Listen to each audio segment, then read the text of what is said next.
Despite Donald Trump's claims, the White House faces a staffing crisis. Everybody wants to work in the White House, according to U.S. President Donald Trump.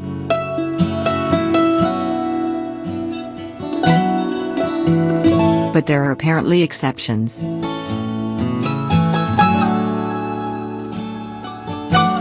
A lot of exceptions.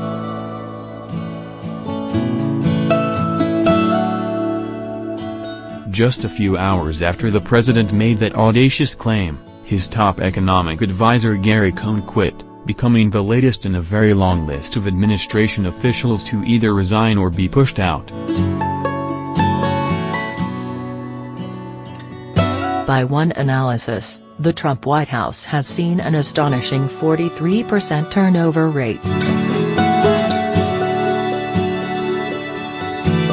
That's vastly higher than the 5 most recent presidents, and is in stark contrast to Trump's Tuesday claim that everyone wants a piece of the Oval Office, they all want a piece of the West Wing.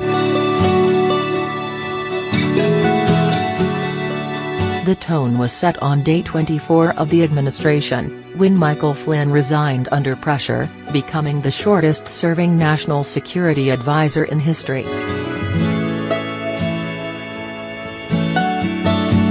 Flash forward to the present, and the staggering list of people who've departed includes the White House Chief of Staff, 2 Deputy Chiefs of Staff, the FBI Director, the Deputy FBI Director, a succession of 3 White House Communications Directors, the Press Secretary, 2 U.S.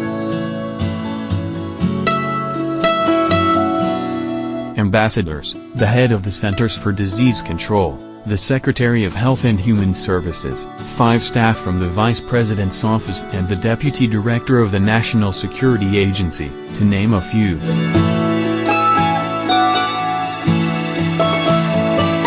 There's speculation that the current National Security Advisor, the Chief of Staff and the President's son-in-law turned advisor might not be around much longer either.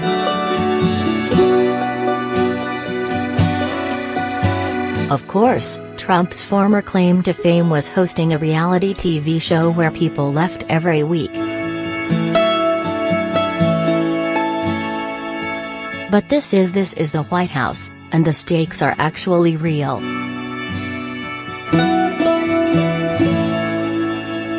This is not just a story of palace intrigue, it's a consequential problem for the Trump White House that raises questions about the stability and effectiveness of the administration.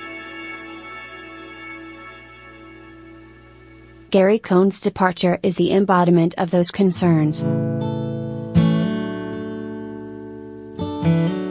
On the sensitive issue of trade, Cohn was known for his opposition to new tariffs on steel and aluminum imports. The Globe and Mail reports that every major Canadian player involved in the renegotiation of NAFTA had been in touch with Cohn. On Wall Street, the former Goldman Sachs CEO was viewed as a stabilizing force in an outsider administration. The markets reacted to his departure by dropping sharply. The president's insistence that there is no chaos, only great energy, ignores the fact that U.S. allies like Canada no longer know what to expect from the White House. At the same time, the president can no longer claim that his signature management style is effective, if it even exists. I like conflict.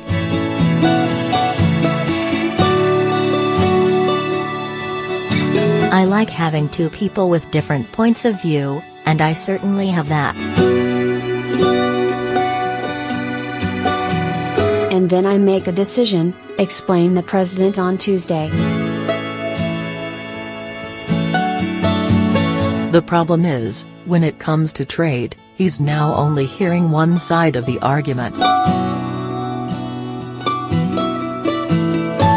Cohn's exit leaves the president surrounded only by those pushing economic nationalism through tariffs, and it's not clear he will be replaced by someone who's like-minded. But that's not the only issue.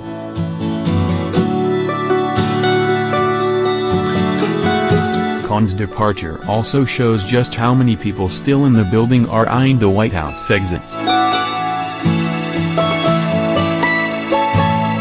Axios reports that Cohn had actually planned to announce his departure last week, until White House Communications Director Hope Hicks beat him to the punch with her own resignation.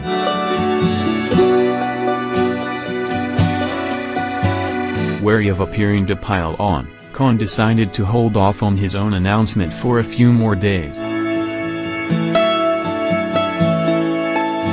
Maybe the reality is, everyone wants to leave the White House.